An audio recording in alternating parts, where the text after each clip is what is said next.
Hari ini kita akan membahas tentang kompetisi herbivori dan patogen.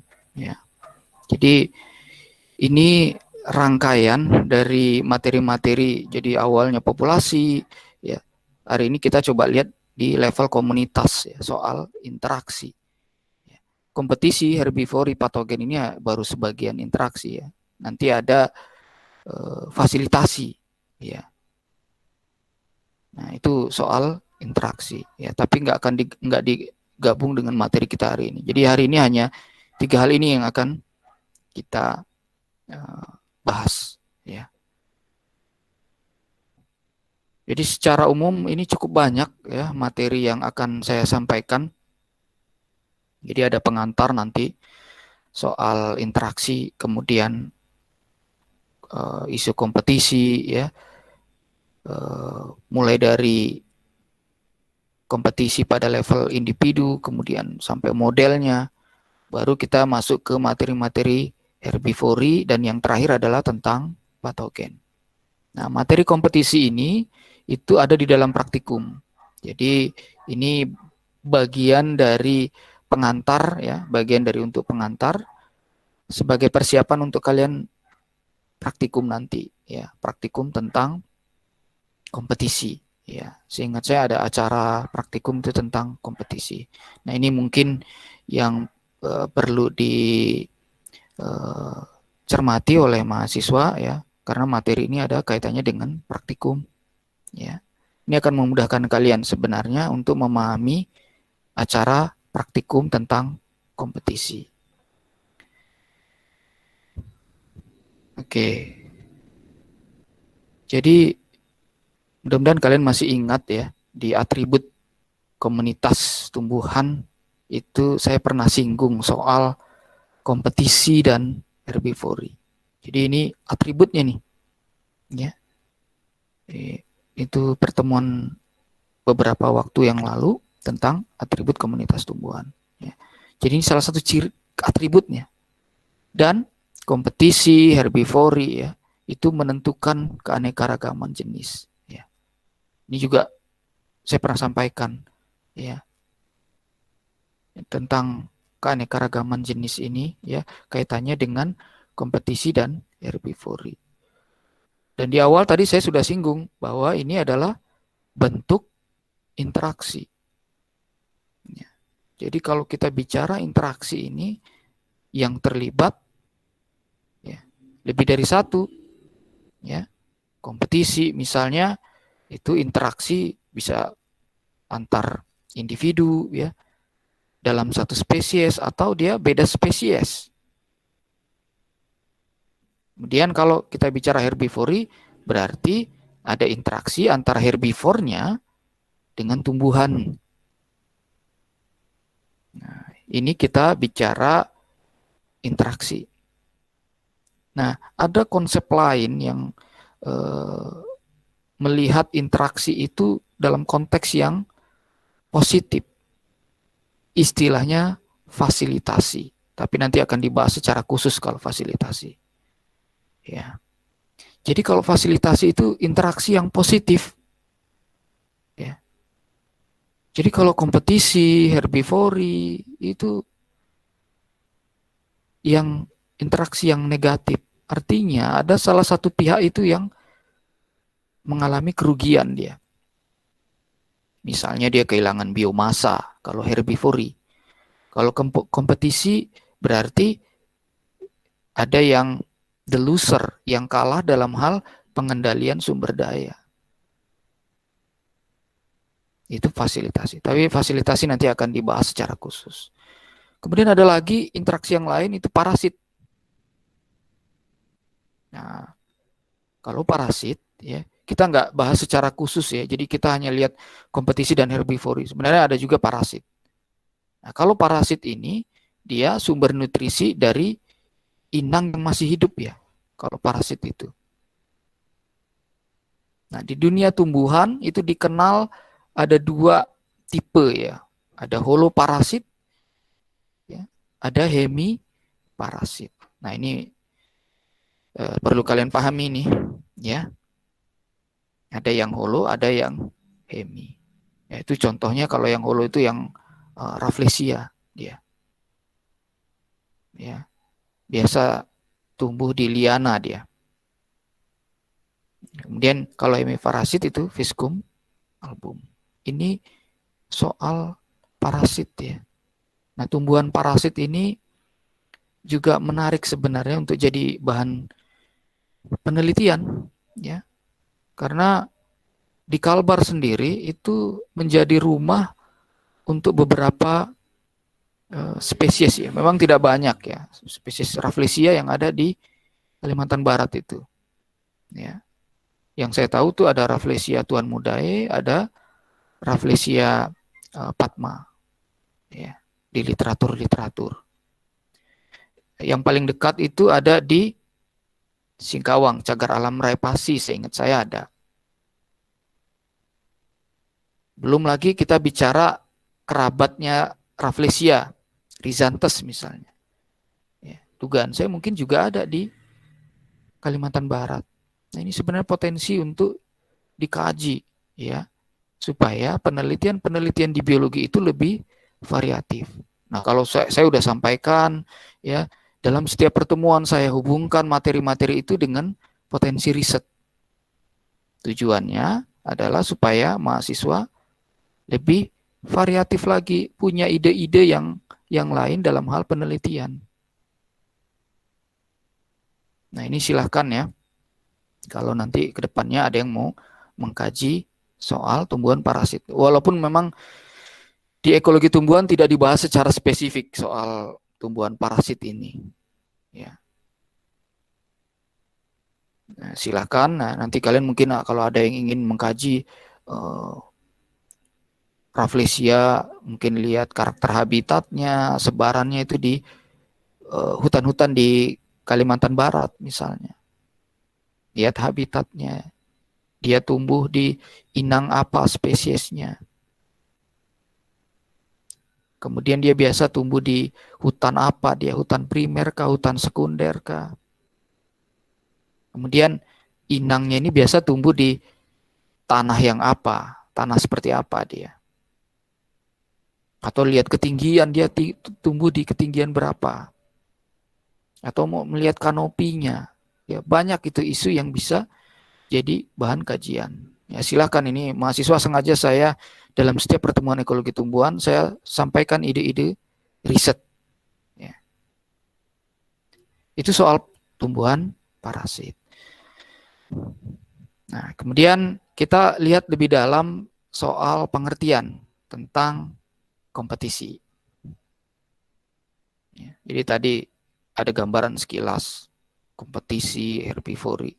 Kita lihat secara lebih dalam soal definisinya. Jadi kompetisi itu kalau menurut Gurevich et al. 2006 adalah pengurangan dalam hal kemapanan. Ya. Jadi pengurangan dalam hal kemapanan. Jadi ada yang komplain soal slide-nya tidak muncul. Kalau di saya muncul ya. Apa ada yang tidak muncul slide saya? Muncul, silakan Pak. resen kalau memang tidak muncul, Pak. Muncul ya. Oke. Berarti kalau yang tidak muncul itu masalahnya kemungkinan di jaringan ya. Jadi mungkin jaringan di tempat kalian itu kurang kuat untuk mendapatkan slide ini ya. Tapi kalau saya lihat ini, saya juga ada lihat ini banyak yang keluar masuk mungkin ini soal jaringan. Tapi secara umum slide saya ada ya, karena ini saya juga sedang lihat slide saya. Oke. Itu soal kompetisi ya. Nah, jadi pengurangan dalam hal kemapanan, fitness itu istilahnya, karena berbagi sumber daya yang jumlahnya terbatas. Jadi kompetisi ini bicara soal sumber daya. Ya. Kemudian kalau menurut Kedi 2007, kompetisi itu adalah pengaruh negatif suatu organisme terhadap yang lain melalui pengendalian akses sumber daya yang jumlahnya terbatas. Kalau kalian perhatikan dari dua definisi ini, itu sama-sama menyebutkan bahwa jumlah sumber daya itu terbatas. Ya. Jadi itu pengertian kompetisi. Nah, kalau kita bicara soal kompetisi, ada yang intra, ada yang inter. Nanti kita lihatlah intra itu apa, inter itu apa. Nah, pengaruhnya itu kalau pada individu tanaman bisa di semua level tingkat pertumbuhan. Artinya bukan hanya kompetisi itu spesifik di misalnya tingkat semai misalnya, tingkat tiang atau tingkat pohon, tidak. Tapi itu di semua tingkatan kehidupan, ya, pertumbuhan maksud saya. Semua tingkat pertumbuhan pada pertumbuhan. Ini kalau kalian masih ingat ya, di materi awal soal struktur populasi itu kan ada kita belajar stage ya, tingkatan. Ya, jadi itu berlaku untuk semua tingkat pertumbuhan. Kemudian kita bicara kompetisi pada tingkat individu intra ini. Ya. Jadi ini menentukan nih, ya, menentukan distribusi dan kelimpahan suatu jenis. Karena ini kompetisinya antar individu. Kok bisa mempengaruhi distribusi, ya, dan kelimpahan? Karena misalnya kalau kalian masih ingat materi tentang seed rain, ya, di struktur populasi yang beberapa waktu lalu sudah saya sampaikan. Itu kalau ada seed rain banyak mengumpul di dekat pohon induk. Ada dua yang kemungkinan terjadi. Dia dikonsumsi oleh herbivore, ya, dikonsumsi oleh mamalia misalnya, atau burung, atau yang lainnya, atau dia ada kompetisi ini. Ya. Kompetisi ini berarti nanti ada yang biji-biji itu misalnya dia tidak semuanya akan tumbuh. Ya. Tidak semuanya akan tumbuh. Nah, itu efeknya kalau ke distribusi berarti tidak merata dia penyebarannya. Karena kan ada yang tadi saya bilang ada the winner, ada the loser, ada the losernya. Sehingga kalau bicara soal sebaran itu ada yang acak, teratur, mengelompok ya. Kalau dari mengelompok ini kan awalnya mengelompok dia, lambat laun karena ada kompetisi sebarannya tidak lagi mengelompok. Ya. Begitu juga dengan kelimpahan. Pasti ada yang pertumbuhan tidak merata ya. Bahkan ada yang tidak tumbuh. Ya, ini bicara soal kelimpahan. Kalau distribusi tadi dari mengelompok mungkin dia akan jadi tidak teratur misalnya, non-random yang lain ya, atau jadi acak dia. Kalau pada individu ya, ini kita bicara pada level individu, berarti dia mengurangi biomasa, ya, karena kan berbagi ya sumber dayanya, jadi dia tidak bisa maksimal, ya, tidak bisa maksimal untuk pertumbuhannya, ini pertambahan biomasa, atau laju pertumbuhannya juga akan beda untuk individu-individu yang tumbuh bersama, itu laju pertumbuhannya akan tidak sama. Ya. Sebenarnya ini bukan saja efek kompetisinya, boleh jadi itu bicara soal tingkat genetiknya memang beda. Ya. Nah, selain tadi biomasa, laju pertumbuhan, dia juga akan mempengaruhi kemampuan bertahan hidup dan reproduksi. Karena ini soal sumber daya ya. Karena dia jumlahnya terbatas, maka itu kan sumber daya itu perlu ada terus ya, supaya bisa tumbuh. Tapi begitu berbagi, maka efeknya bisa ke kemampuan bertahan hidup atau di reproduksi. Reproduksi kok bisa soal kompetisi, ya. Bisa jadi kompetisi itu untuk reproduksi itu kan butuh alokasi sumber daya, ya. Membuat bunga itu butuh sumber daya. Nah, itu dari mana sumber daya itu? Ya, dari lingkungan sekitarnya. Nah, kalau itu sumber daya itu dibagi, berarti akan berefek juga ke reproduksi. Karena untuk bikin bunga itu butuh sumber daya. Untuk masuk ke tahapan fenologi reproduktif misalnya, itu butuh sumber daya. Nah, kaitan dengan reproduksi ini soal sumber daya tadi, ya. Ini juga sebenarnya bicara polinatornya, ya. Nah, ini ada yang menarik kalau di tumbuhan karnivor, ya. Ini kompetisi di dalam individunya sendiri, ya. Artinya kalau tumbuhan karnivor itu kan dia menghasilkan bunga juga. Tapi di sisi lain dia kan makan serangga yang boleh jadi itu polinatornya. Maka dia harus biasanya dibedakan kapan dia bereproduksinya. Ya, ada seperti itu. Atau bunganya lebih jauh posisinya dari jebaannya. Nah, ini beberapa strateginya. Belum lagi ini soal kompetisi ini kaitannya kalau reproduksi itu kan keberlanjutan populasi. Ya, keberlanjutan populasi. Maka perlu ada alokasi sumber daya ke reproduksi, tadi sudah saya sampaikan. Jadi dia akan alokasikan lebih banyak ke reproduksi. Nah, ini soal kompetisi pada tingkat individu.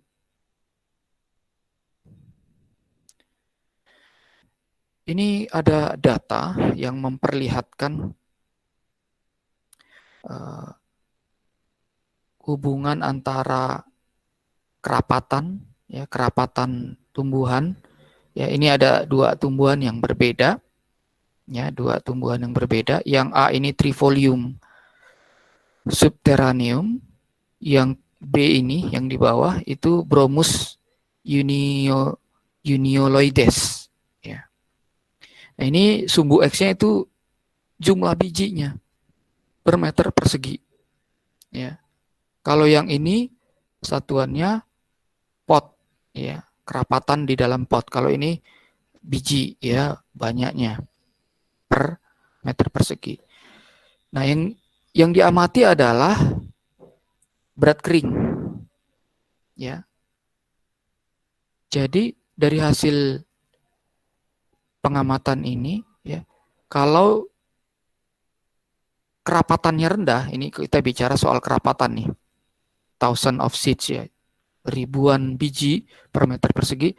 Kalau dia sedikit, itu cenderung apa ya? Ada peningkatan ini apa? Berat keringnya, ya. Tapi kalau yang ini, yang A ini dia nggak bedakan level density-nya, ya. Ini ada yang high, medium, low, ya. Jadi tingkat persaingannya. Ya. Ini kita bisa lihat nanti akan datar aja, dia nggak akan, dry weight-nya tidak akan bertambah. Ya. Ini kan kalau 0 ya berarti nggak ada dry weight-nya, ya.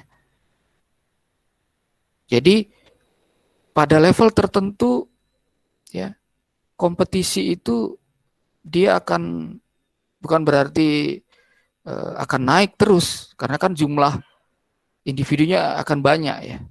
Ini kaitannya dengan biji, ya. Sehingga karena dia berbagi sumber daya, dry weight-nya tetap aja. Ya. Kemudian kalau yang B ini konteksnya pot, ya. Jadi dry weight-nya ini kalau tingkat persaingannya, ya, Nah, saya ingin juga sampaikan bahwa sebenarnya konteks kompetisi itu juga memicu, kadang ada sisi positifnya, karena dia akan memicu pertumbuhan ya, karena ada persaingan itu ya, walaupun dia berbagi. Nah, ini yang perlu dipahami ya, karena dia berbagi itu berarti dia tidak akan semuanya akan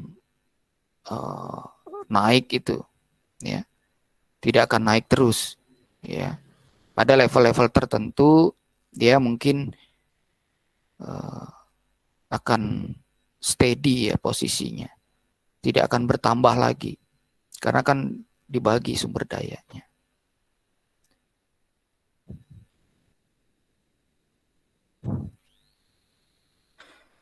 Nah, kalau ini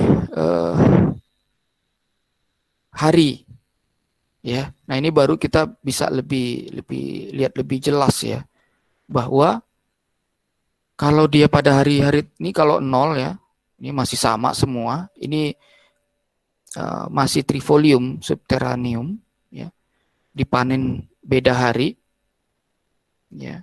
Ini beratnya ya, rata-ratanya. Ini kerapatannya ya, kerapatan tumbuhannya. Jadi ya kalau misalnya pemanenannya lama, maka kompetisi itu kan berlangsung lama ya. Dan imbasnya adalah ke berat dia. Jadi kalau dia semakin banyak ya, dia semakin lama, maka ini beratnya juga akan turun drastis, turun drastis ya. Kalau dia pemanenannya 182 hari. Ya, dari awal itu sudah mulai, karena dia udah lama ya. Jadi titiknya itu berbeda. Ya. Ini kalau kita bandingkan kalau pemanenannya 131 hari. Ya. Ini dengan kerapatan yang sama bisa berbeda ya. Bisa berbeda dia kalau pemanenannya lama ya. Jadi dari awal itu sudah berkurang dia ya.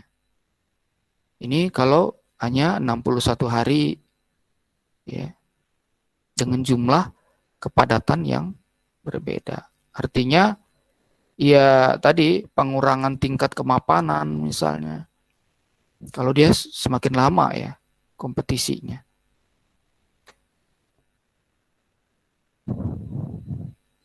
Nah, ini lihat kemampuan bertahan hidup ya dari tumbuhan TGT spatula. Ini sejenis marigold ya, tanaman hias ini ya, marigold. Biasanya warnanya ya kuning keemasan itu ya. Jadi kalau kalian lihat di sini, ini umur ya, pada umur 2, 4, 6, 8 ya umurnya ya. Jadi ini bicara soal kelulus hidupannya. Jadi awalnya itu ada 400 ya, 400 individu seedling ya. Kemudian ya, setelah 4 hari ya, 4 minggu dia berkurang. Terus sampai dia 8 minggu dia tinggal 103. Berarti hanya tinggal seperempatnya, hampir seperempatnya. Ya. Karena sudah ini berbagi. Nah, kalau kita lihat distribusinya, sebarannya. Ya. Sebarannya kalau kalian lihat, ini awalnya ada 400 itu ya, ya menengah kebanyakan dry weight-nya. Tetapi begitu udah 395 itu lebih mengecil dia. Ya, lebih mengecil frekuensinya. Lebih banyak dia di frekuensi yang kecil dry weight-nya. Kemudian kalau 250 juga sama seperti itu, akan lebih banyak yang kecil ya. Nah, pada saat sudah 8 minggu ya, durasi untuk kompetisinya, ada sebagian yang ini yang ukurannya besar ya, mampu bertahan. Ya. Jadi ini bicara soal nanti akan kita lihat ada istilah self thinning rule ya. Ya. Tapi ini kita lihat datanya dulu ya untuk frekuensinya. Ternyata awalnya dry weight-nya itu menengah, puncaknya ya. Kalau kalian belajar di biostatistik ya. Ya, peak-nya ada di tengah, tapi begitu ada kompetisi ya, 4 minggu, 1 minggu itu 1 bulan itu udah berubah frekuensinya. Terus mengalami perubahan ini pada hari minggu ke-6, ya, minggu ke-8 ya baru banyak yang berkurang ya. Yang hanya bisa bertahan hanya 103. Ya, ada penyusutan.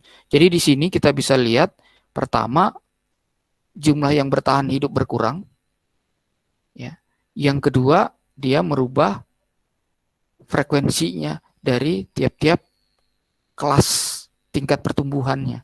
Kan ada smallest, ada largest. Berarti dia mengalami perubahan distribusi berat kering. Jadi nggak akan sama lagi ya.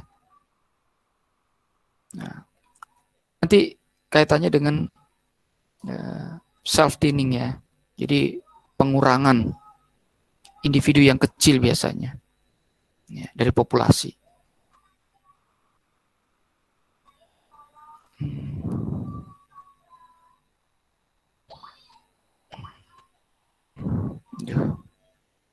Sebentar ya, komputer saya nge-lag lagi.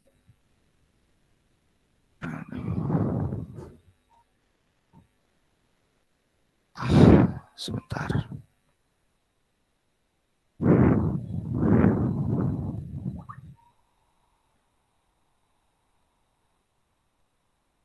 Oke. Kenapa nge-lag ya?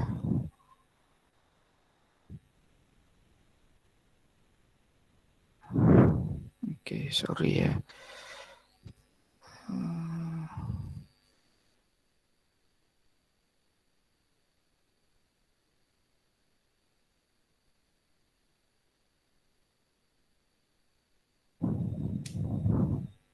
Oke, kita lanjut lagi.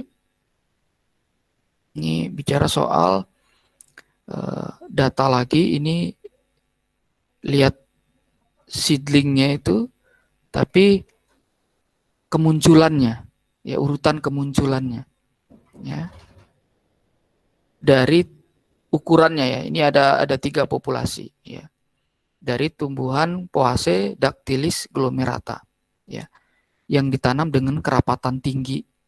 Jadi kecenderungannya, ya itu order of emergence-nya, ya ini yang pertama. Awal-awalnya itu dia pasti akan ukurannya dry weight-nya besar dia. Ya. Dan ini berlaku untuk 3 populasi. Tetapi kecenderungannya adalah dengan berjalannya waktu, maka populasi itu ya masih setiap populasi itu akan kemunculannya akhirnya yang muncul adalah yang ukurannya lebih kecil dia. Ya. Lebih kecil, terus lebih kecil ya. Dan yang paling akhir itu pasti dry weight-nya paling kecil.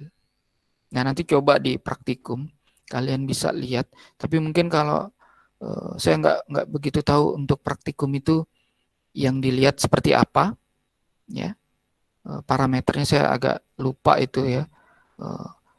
Nanti mungkin kalian bisa hubungkan ya. Ini kaitannya dengan dry weight kalau sudah kerapatannya tinggi, kecenderungannya dia akan menurun. Ya, ini berkurang seedlingnya untuk 3 populasi yang berbeda. Artinya pola secara umum itu sama. Ini kaitannya dengan kompetisi di level individu. Ini tadi yang saya singgung, self-thinning law. Jadi ada pengurangan lah ya, pengurangan individu-individu tertentu ya.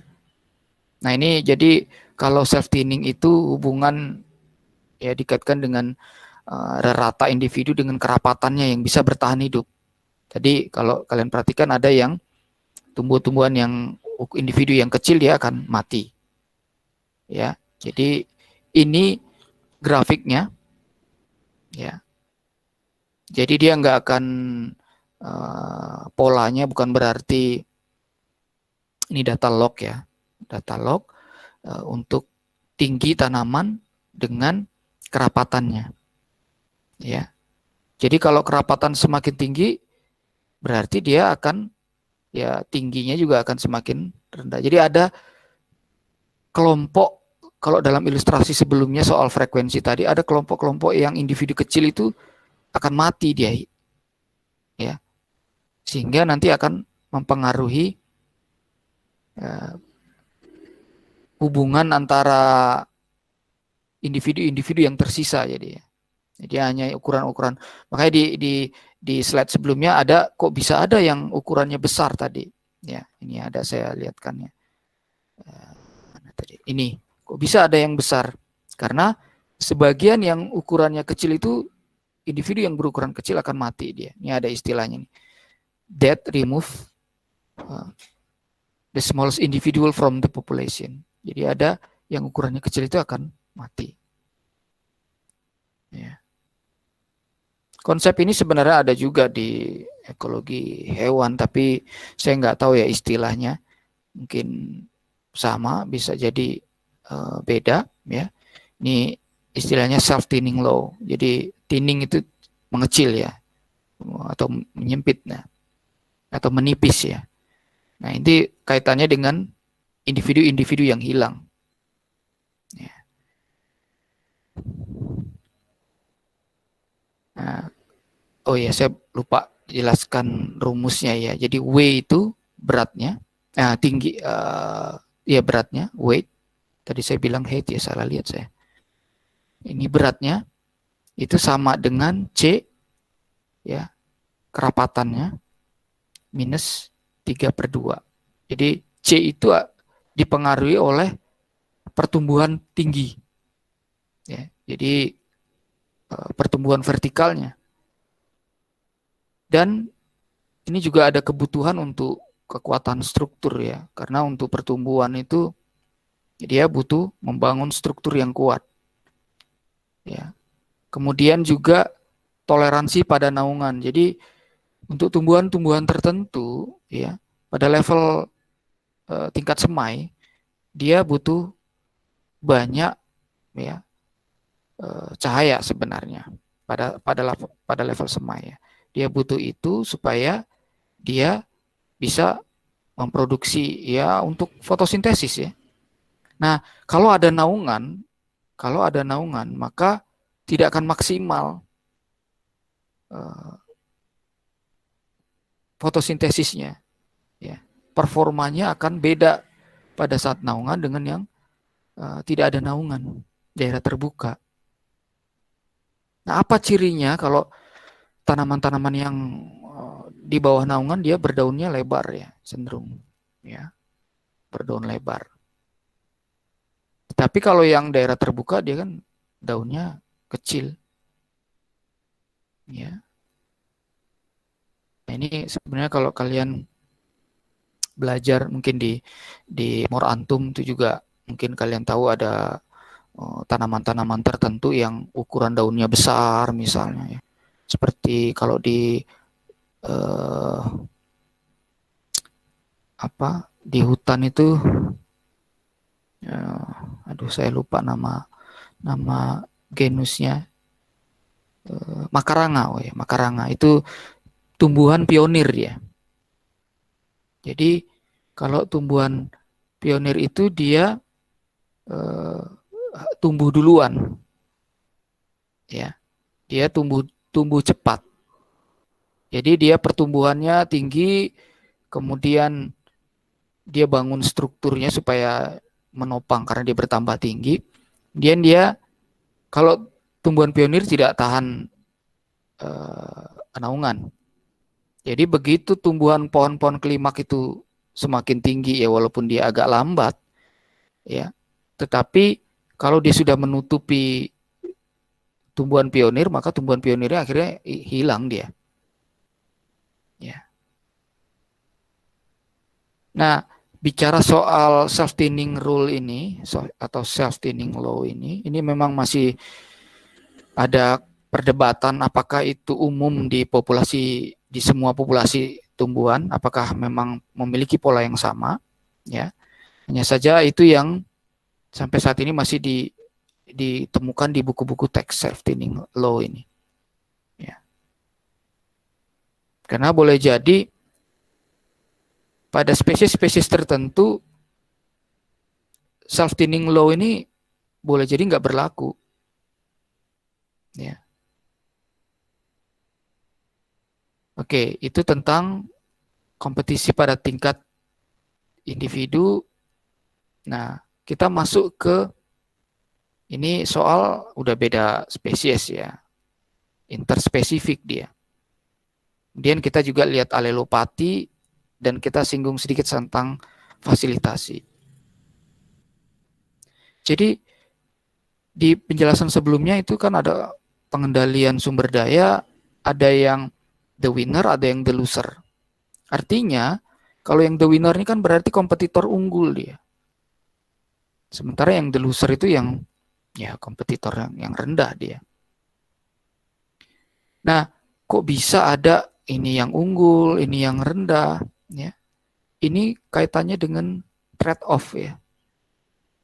Jadi trade-off karena sumber daya itu jumlahnya terbatas, maka untuk pengalokasiannya ya tidak bisa sama untuk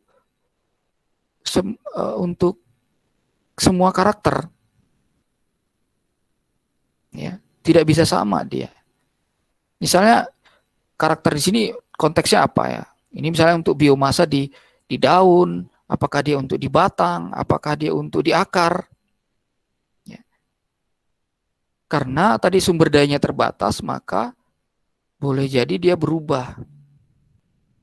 Ya. Nah, perubahannya bisa dengan misalnya dia akan memperbanyak daunnya ya, atau daunnya besar-besar ya. Itu ibaratnya seperti solar panel ya, cahaya itu yang pada daun-daun yang besar itu tumbuhan-tumbuhan pionir misalnya. Berarti dia akan mempercepat dulu tinggi ya, tinggi tanamannya. Ini untuk mengimbangi ya. Jadi nggak bisa semuanya sama dialokasikan. Ini trade-off ini bicara soal alokasi sumber daya. Yang mana dulu yang mau dikasih banyak? Batang kah untuk tumbuh tinggi atau yang lain? Atau daun kah? Atau di akar? Ya, akar ini kaitannya kan kalau soal sumber daya nutrien misalnya, berarti dia harus alokasikan ke akar dulu misalnya. Jadi lebih banyak diekspansi untuk menangkap nutriennya.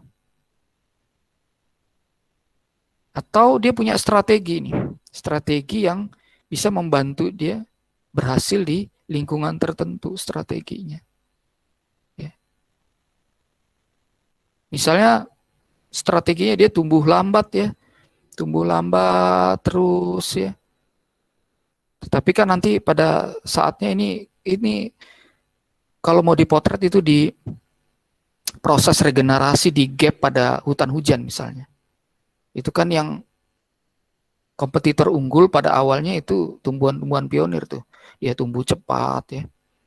Tapi lambat laun begitu dia terus tumbuh yang lambat ini ya. Sementara ada keterbatasan di tumbuhan-tumbuhan pionir ya. Ya, artinya dia nggak akan bisa tumbuh terus tingginya ya. Ada keterbatasan tumbuhan pionir itu. Nah, pada saat yang sama itu tumbuhan yang non pionir, yang tumbuhan klimaks, dia akan walaupun lambat tapi terus tumbuh sehingga nanti dia jadi lebih tinggi di tumbuhan pionir, kemudian dia mengokupasi kanopinya, mengokupasi wilayah itu, ya. Tumbuhan pionir itu akhirnya mati karena dia nggak dapat sumber daya yang dia butuhkan untuk pertumbuhan, ya cahaya itu. Ya. Nah, kalau dia dominan kok sebagai kompetitor unggul, ya, maka dia punya karakter, ya, punya karakter-karakter, ya, yang memungkinkan dia untuk bertahan di kondisi lingkungan yang ada. Jadi dia akan lebih dominan nantinya. Ya, ini kalau antar spesies tadi yang antar individu, ya. Nah, tadi strategi sudah saya singgung. Sebenarnya konsepnya seperti apa sih strateginya kalau dalam kompetisi? Ya. Jadi kalau menurut John Weaver dan Frederick Lehman tahun 1929, tinggi itu penting. Nah, apa tinggi? Cahaya ini. Jadi dia harus tinggi dulu. Ya. Karena tinggi itu keuntungan kompetitif. Ya, itu tadi soal regenerasi di gap hutan hujan, itu contoh konteks ya, apa, kompetisi kaitannya dengan ada soal kompetitor unggul, ya. Ada karakter-karakter yang dia memiliki keuntungan secara untuk kompetisi. Ya. Salah satunya adalah tinggi. Jadi dia tumbuh tinggi lebih cepat. Berarti dia mengalokasikan sumber dayanya untuk pertumbuhan tinggi. Kemudian strategi yang lain, ya, ini menjelaskan bahwa karakter yang untuk kompetisi ini tidak muncul di semua situasi, ya. Ya, jadi tidak muncul di semua situasi, tapi dia ada pada saat berhadapan dengan kompetisi saja. Nah, ini untuk menjelaskan ya strateginya. Jadi bukan berarti tidak dalam kondisi kompetisi maka karakter itu muncul, itu tidak. Ya, artinya kan kalau tidak ada kompetisi, sumber daya itu kan lebih mudah diakses. Tidak ada perebutan atau berbagi atau pengendalian akses. Ya. Karena sifat-sifat dominan, ya seperti tumbuh tinggi, cepat tumbuh tinggi itu berimplikasi ke alokasi sumber daya. Ya. Karena dia nanti akan terlambat dalam karakter-karakter yang lain. Ya, karena dia nggak akan bisa untuk menyeimbangkan semua alokasinya. Ada trade-off tadi, istilah trade-off. Kemudian, ya, kaitannya dengan kompetitor unggul ini, jadi dia punya sifat yang kompetitif, ya. Kemudian juga toleransi terhadap cekaman. Nah, ini cekaman ini kadang juga menjadi isu, ya, di tumbuhan, ya, komunitas tumbuhan. Ya, cekaman ini yang saya maksud di sini stres, ya. Nah, stresnya misalnya stres air, ya. Jadi musim kering misalnya. Ya. Maka salah satu, ya, kalau dia punya karakter yang kompetitif, ya, bisa dengan dia ekspansi akarnya, ya, pertumbuhan akarnya dialokasi. Ini contohnya kalau air, ya. Nah, kan kalau air berarti dia harus lebih dalam dan lebih lebar juga supaya bisa menangkap sumber daya yang ada di sekitarnya, sumber daya air yang ada di sekitarnya.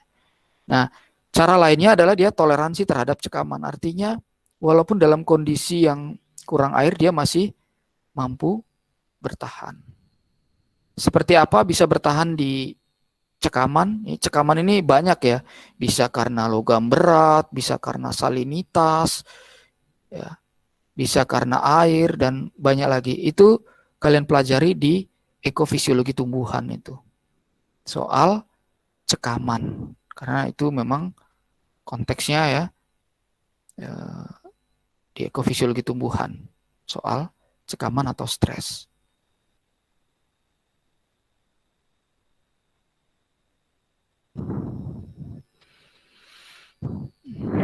Duh, nge-lag lagi.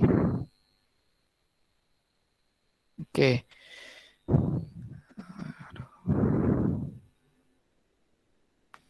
Itu soal kompetisi ya, interspesifik ya, beda spesies sudah. Nah, sekarang kita singgung alelopati. Ya. Nah, ini alelopati ini sering juga nih jadi bahan-bahan penelitian ya.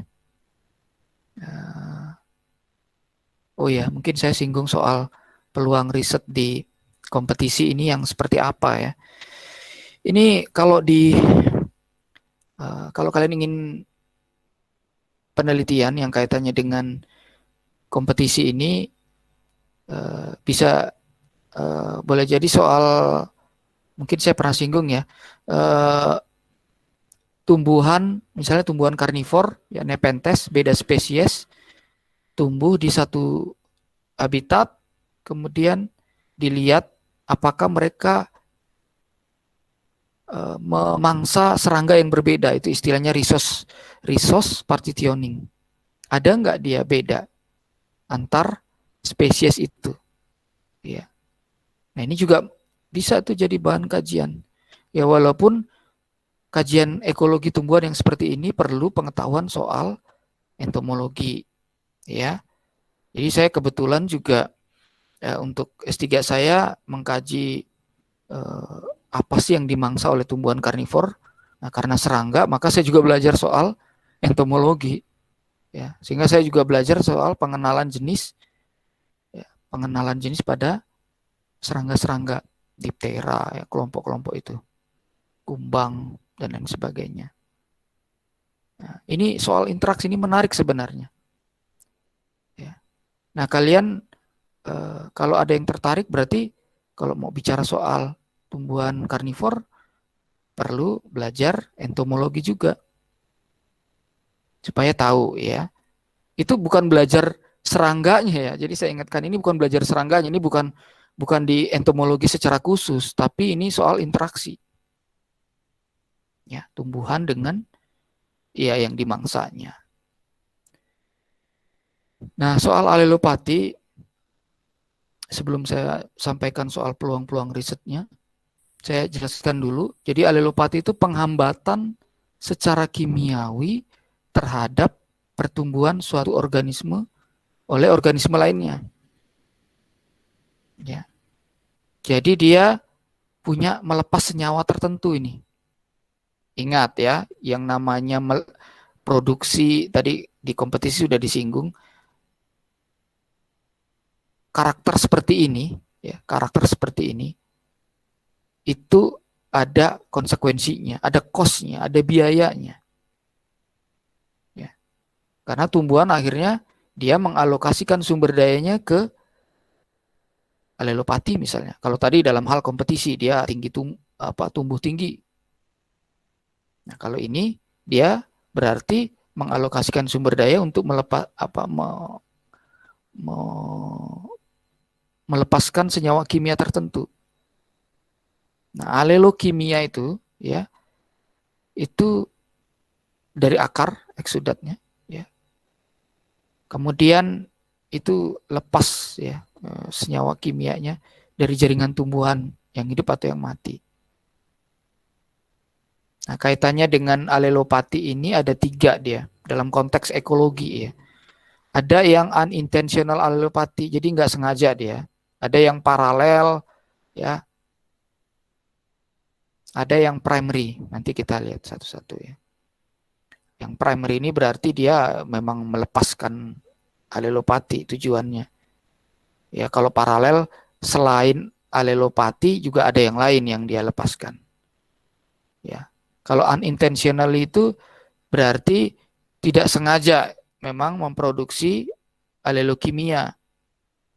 Nah, alelopati ini penting nih dalam ekosistem alam, walaupun ini masih perdebatkannya. Karena kalau kita bicara alelopati ini kan sebenarnya kemampuan tumbuhan untuk bertahan dia dalam